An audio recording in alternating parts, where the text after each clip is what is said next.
Hey everyone, my name is John Dupin, and this is my wife Tammy Dupin. Yeah, thank you for joining us for today's teaching. Yeah, we hope it inspires you, encourages you, and builds up your faith. Yeah, so let's jump in. All right, hey, you can go ahead and have a seat. If we haven't had the privilege to meet before, my name is Peter. I am the Family Ministries Director here. I get the privilege and the honor as a part of this church to be a part of partnering with all parts of Families Ministries, whether it be with Way Kids.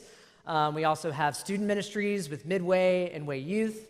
We have a special needs ministry with Joymakers, and so many other ministries in between, all with the goal of building strong foundations for a new generation of Spirit-led leaders. It's truly a privilege to do that every week, and I'm just so thankful, again, to Pastor John for just allowing me to do that and even allowing me to be on this stage and be able to share today. More importantly, though, I have two other roles. One, I am a husband to my wife, Emily.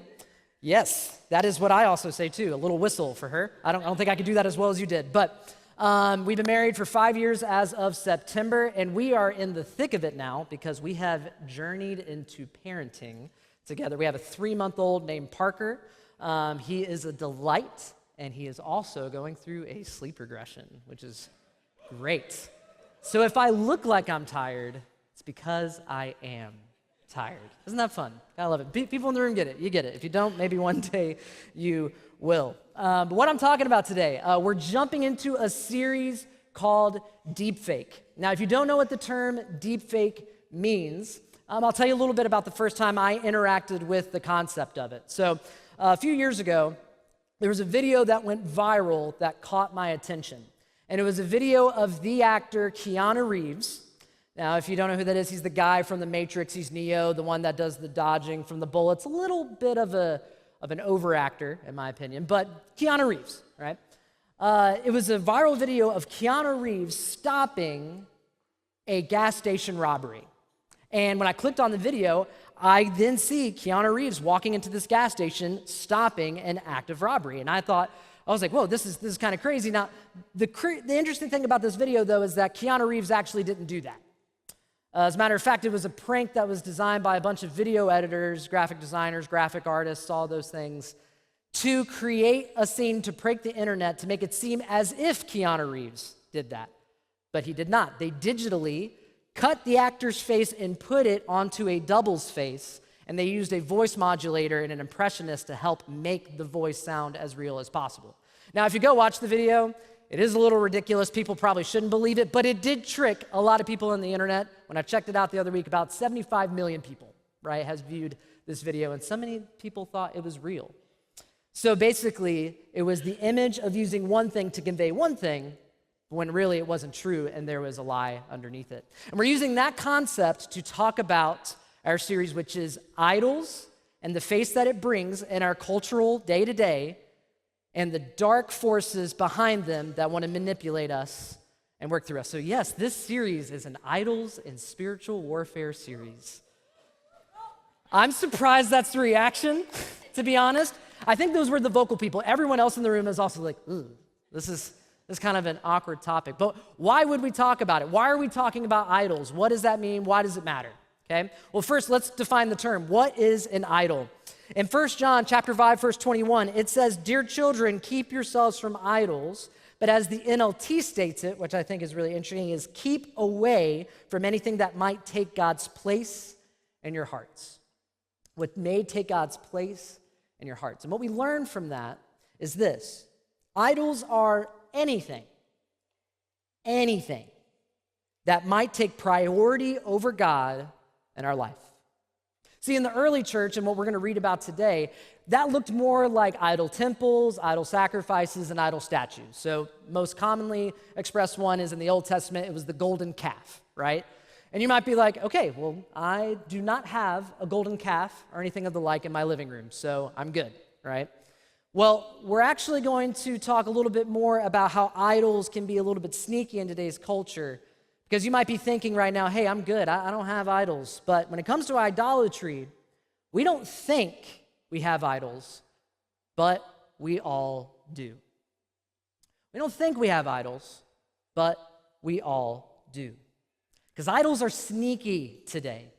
They now, with all the distractions and many things that we can do in today's culture, it can look like anything that has priority over God in our lives and our hearts. We can idolize money, we can idolize success, we can idolize people, we can idolize sex, so on and so forth. We can make idols out of anything. And everything that I just listed, are those things bad in its nature? No. The way that God intended it, there is nothing bad. In one way, money can be a blessing for those that are less fortunate. And people that acquire wealth can use that money in so many beneficial ways for the kingdom. That's really cool. But as we know, we have an enemy, and we have our flesh that tends to pervert these things and tends to make these things more of a focus in our life and maybe a solve for our hearts that God is trying to be. Because while money can be a blessing for so many, money has also influenced wars and murders since the beginning of time. We have to be mindful that when we interact with these things, we're also interacting with so much more. And we also have a lot of opinions on how we interact with all these things. So when it comes to idolatry, I think it's important we understand, especially as we set the groundwork for this series, we are more concerned oftentimes with how others interact with idols than how we interact with idols. See, there is a whole nother side to idols that we're talking about today, and I did mention the word spiritual warfare and dark forces. In the series, we'll be looking at this verse as well, but I want to pull it up right now because it shows us the connection between the two. 1 Corinthians 10, verse 19 says, "Am I saying that food offered to idols have some significance or idols are real gods? No, not at all," Paul states.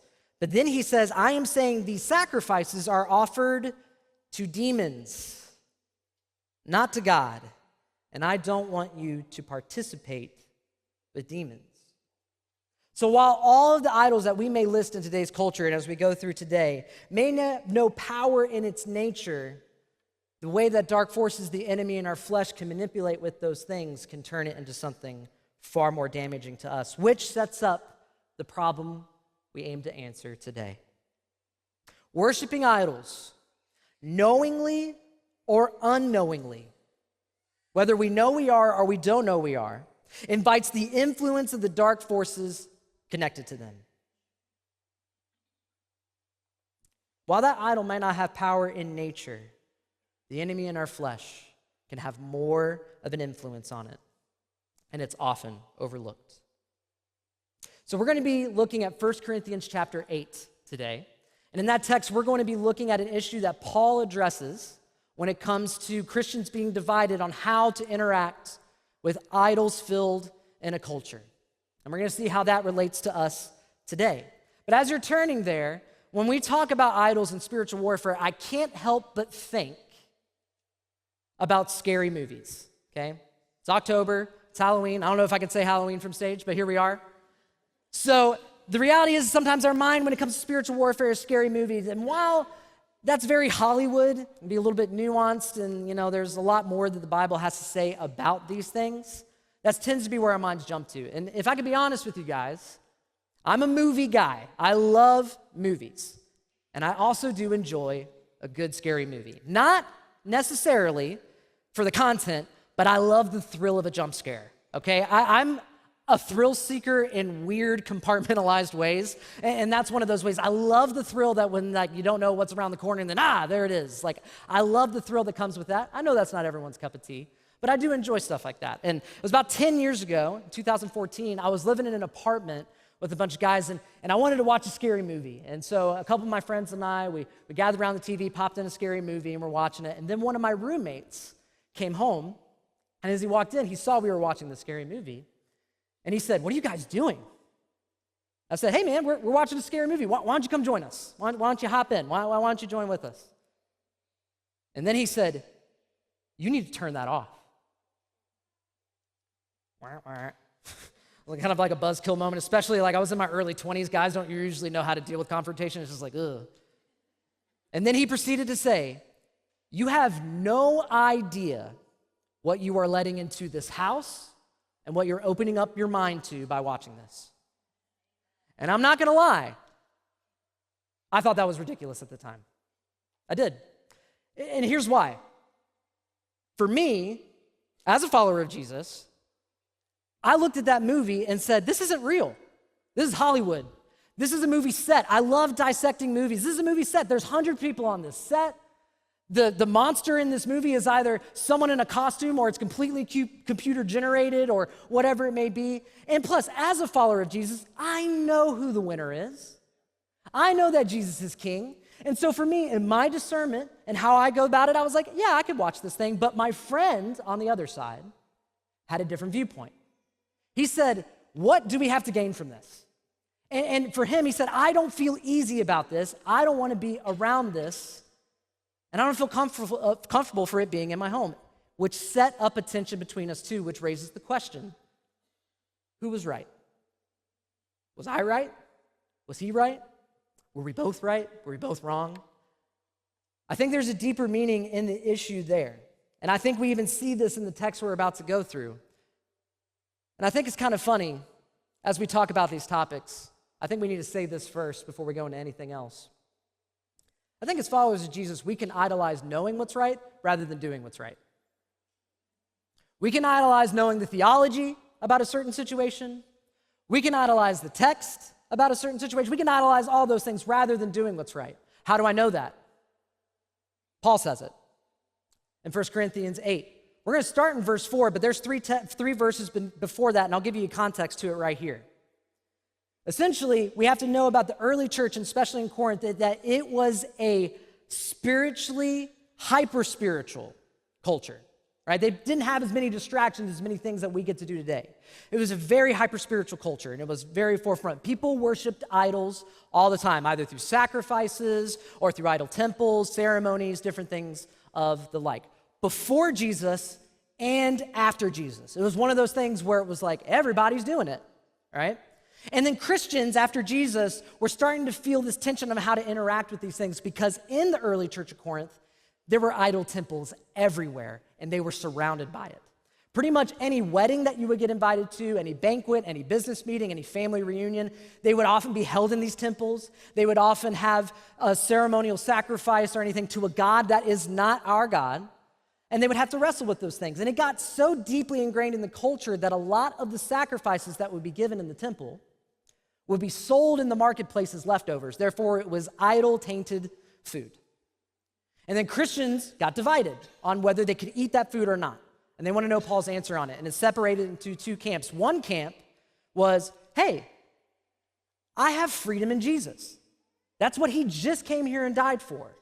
Therefore, I know that the food that was sacrificed to this idol doesn't have power because my God has the power. So I know if I eat this, it's going to be okay because I'm covered by the blood of Jesus, right? And I can interact with these things knowing who's the real king. That's one side. The other side of the argument was, I don't know if we should be doing that. See, as a new follower of Jesus as well, I got to remember that I used to worship that idol. And I feel weird interacting with that idol now. Or I experienced some things with that idol. And now, if I want to be a light to the people around me, I'm confused on how me interacting with it will paint a different picture. So it divides these two camps. Do I eat the food or do I not? Put it in today's culture. Do I watch the scary movie or is it not good? Let's go deeper. Can I have a beer at dinner or should I not? Can I at all? Can I watch any movie with this thing? Can I listen to any lyrics with this? Can I engage with this type of culture? Can I do this? Can I? Can't I? Paul, give us the answer. And then Paul says, hey, before we get started, whatever knowledge you have, and knowledge can be great and all, but if your knowledge triumphs over how you love another believer, you're doing the wrong thing. We can idolize knowing what's right rather than doing what's right, showing the love of others, love of God to others. So he says, let's put that out there first before I answer this question. So we already know Paul's going to take their question and make a bigger issue. So let's get into the text now that we know everything that's going on. 1 Corinthians chapter 8, verse 4. Paul says, so what about eating meat that has been offered to idols? Well, we all know that an idol is not really a god and that there's only one God. There may be so-called gods both in heaven and on earth. Both in heaven and on earth. And some people actually worship many gods and many lords. So what we saw there first is Paul is kind of throwing a bone to the Bible nerds out there, okay? Basically saying, hey, you're not wrong. As a follower of Jesus, you know who the true king is. You know who has the power, and you know who is the Lord above all lords. So yes, that food that you're eating, it has no power compared to our God in any way, shape, or form, okay? So he kind of throws a bone to them, but then he says, but let's be aware though, people worship many gods and many lords. And then he says that phrase, both in heaven and on earth. And now by earth, what he's saying is he's talking about the physical, tangible idols that we can see in culture. For us today, we're talking about the idols that we can put in a place above God. It can be what we put our attention to. It could be the sports that we watch, and if we watch them a little bit too much, and that's all we obsess over, and instead of a quiet time in the morning, maybe we're reading a podcast or some news about what team did what, and different things like that. Or it could be just entertainment in general, social media, how we spend so much time on those things, scrolling, all of that. It could be how we view people. It could be how we idolize political leaders, how we idolize religious leaders and pastors and people in our community, how we idolize celebrities. And you might be like, do we really have a problem in our culture idolizing people? Here's what I do know. If Taylor Swift were to sneeze in public, there were 3 cameras at different angles that caught that full sneeze. Somebody found the tissue that she used and is selling it on the internet for a lot of money. And there's probably some YouTuber that is dissecting that video to let us know the secrets behind it and that Taylor Swift is dropping a new album soon and will let us know if her and Travis are still together. Now, am I villainizing Taylor Swift? No. If Shake It Off comes on at the wedding, I'm a dance to it. Why? Because it's a bop, as the kids say. Family Ministries. Keep it relevant. Don't use it. It's not relevant. But I also know that if I meet Taylor Swift in person, I am not going to fall to my knees weeping, which I have seen videos on the internet that would be other people's reactions. And if you think I'm going a little bit too hard at the Swifties here, I know that there's a group of people in this room that are going to be tempted multiple times to check their phone to make sure their fantasy football lineup is good to go for Sunday. Now you're tempted to look at it, huh? And you're like, no! What about the late inactives? I need to know. Listen, I drafted Christian McCaffrey, okay? I need to take my pain out on somebody, all right? So I chose us today.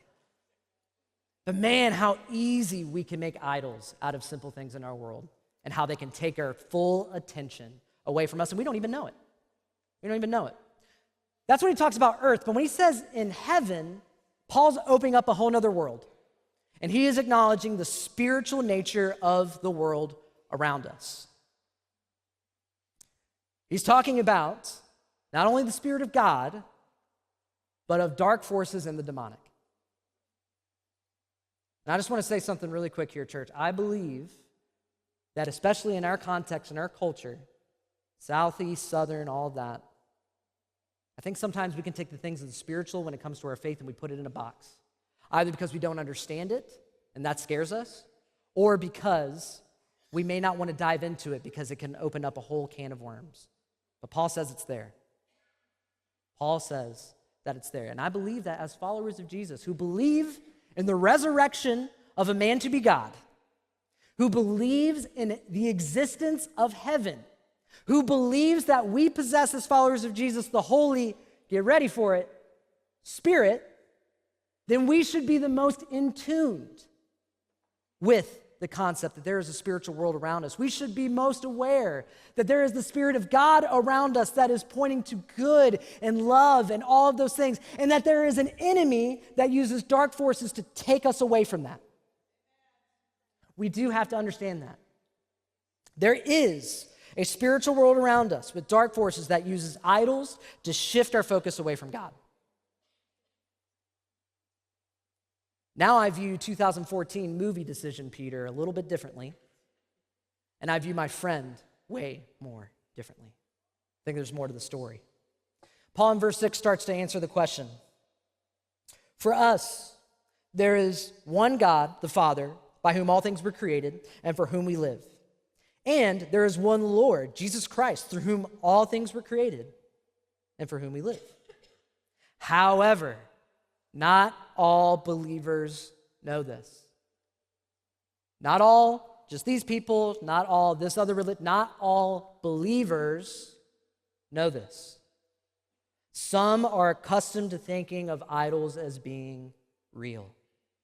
So when they eat food that has been offered to idols, they think of it as the worship of real gods. And their weak consciences are violated. Weak consciences. Let's talk about that. It kind of sounds like Paul's choosing sides here, but he's not. As a matter of fact, you'll see here in a minute, Paul is using a lot of sarcasm in his language.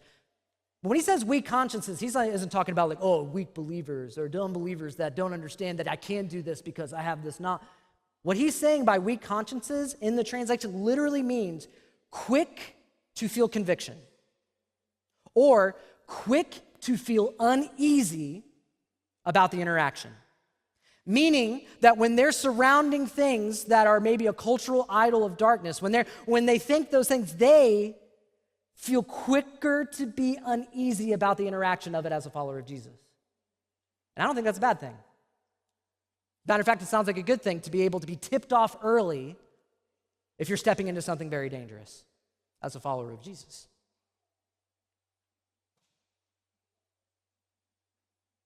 Then he says in verse 8, it's true that we can't win God's approval by what we eat.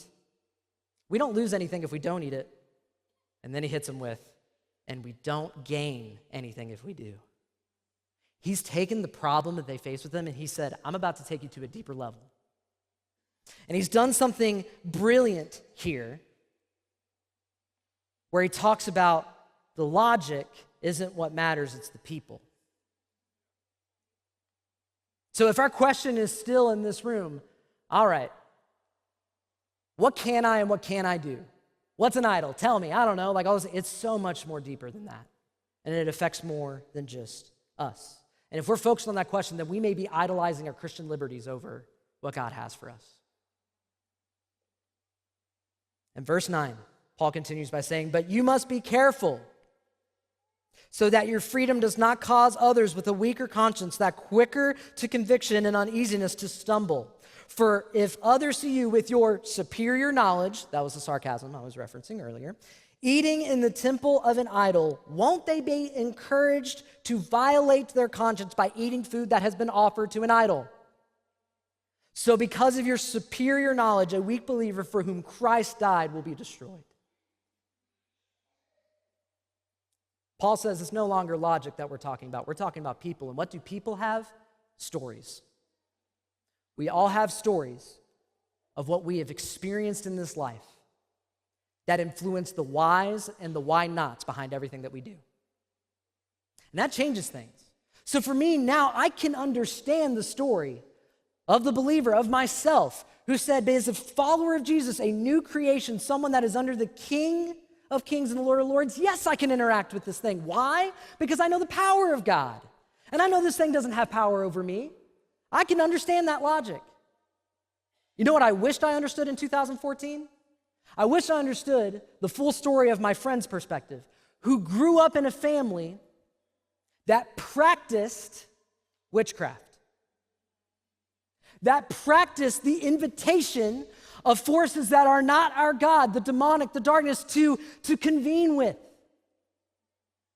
to spend time with, to have the influence of. And my friend found freedom in Jesus. And he doesn't want to experience that. So what does he think when he walks into a room, his home, and sees that on display?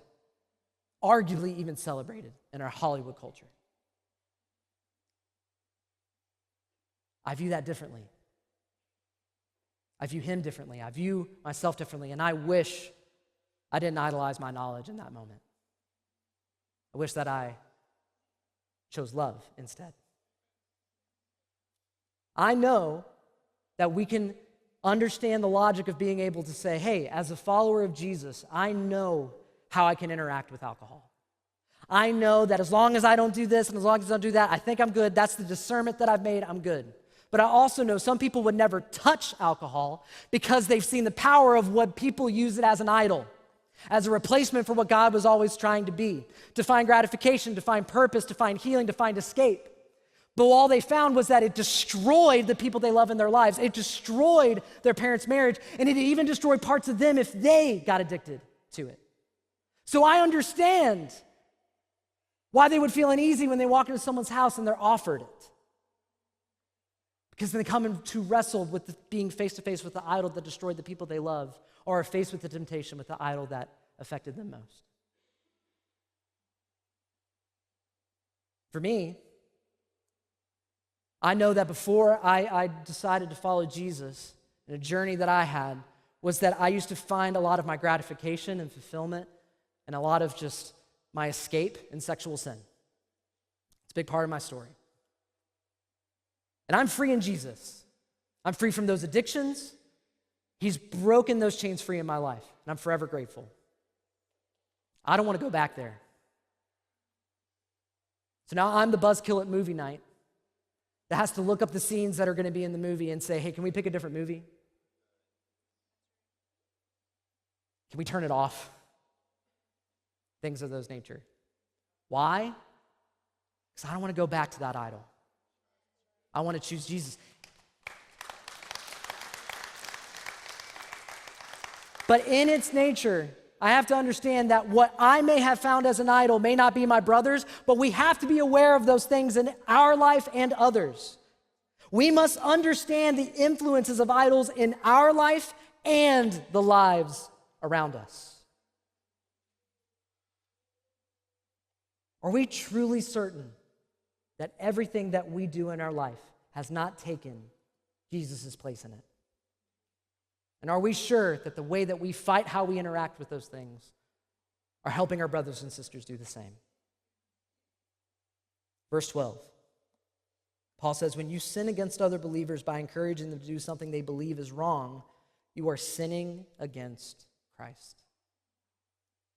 So, if what I eat, Paul says, causes another believer to sin, I will never eat meat again for as long as I live, for I don't want to cause another believer to stumble. He took that question and Jesus juked it. Here's my question, Waymaker.Church. Is the cost worth it? How we interact with things in our culture that may seem harmless to us but could be idols to others, is it worth it? Are we so sure that these things don't have an effect on us at all? Have we done the correct inventory? Have we sought Jesus in those things? And I'm going to say this, if we, at the sake of our brothers and our sisters, our family, our loved ones, fight to the death to not let go of some of these things because of our right to do them, then I would challenge that we have an idol in our midst. So how do we do this? How do we face the problem of interacting with idols that could have dark forces behind them and the many different opinions within it? When I look at this text, I come to this, and the solution is this: an idol-free lifestyle is what we should seek. An idol-free lifestyle frees us from the influence of dark forces and allows us to genuinely love our neighbor.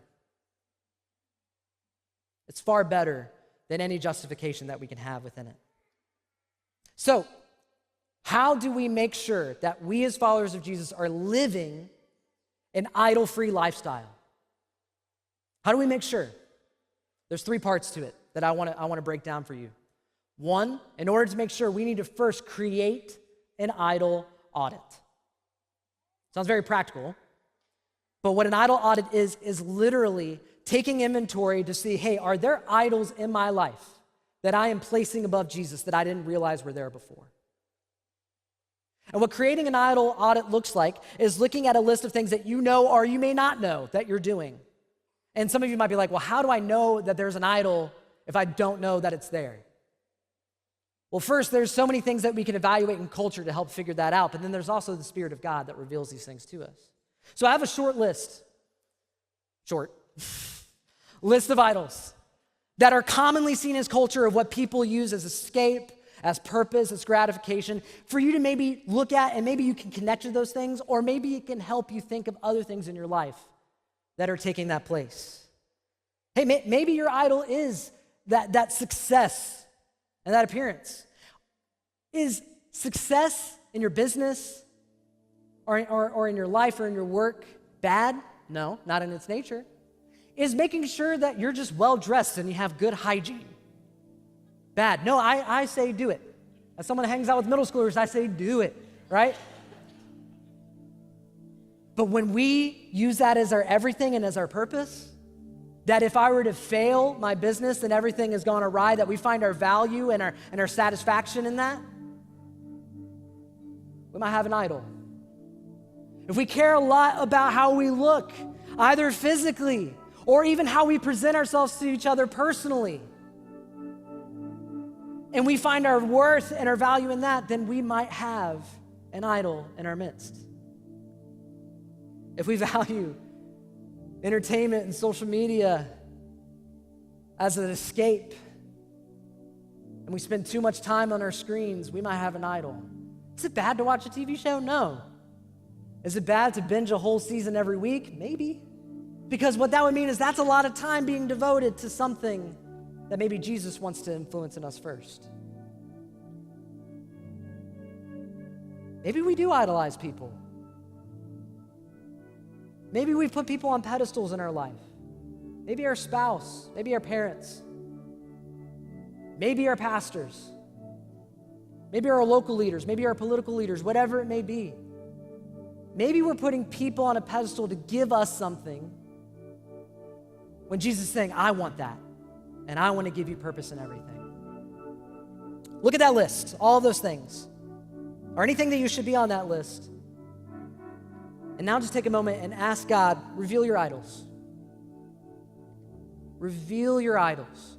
Lord, reveal in me the idols of my heart, the things that I didn't think were things that were bad, but I'm realizing it, I'm holding it above you. And once you think of those things, if that's a yes, which I'm going to challenge this church, it probably is. We don't ask this question enough if there's idols in our heart. This is something that should be done normally, and yet I feel like this is something that we may do seasonally. Maybe if ever.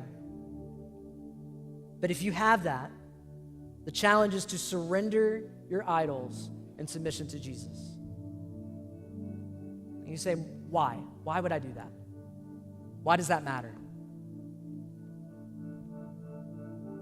Because it's bigger than us. It's not only our freedom we're talking about. We're talking about the freedom of others. We're talking about the freedom of those who do not know Jesus yet. We're talking about the freedom of our siblings, our kids, our parents, all of it.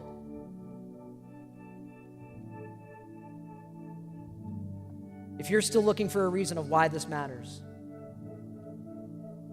when we surrender those idols, the promise is freedom in Jesus. No chains.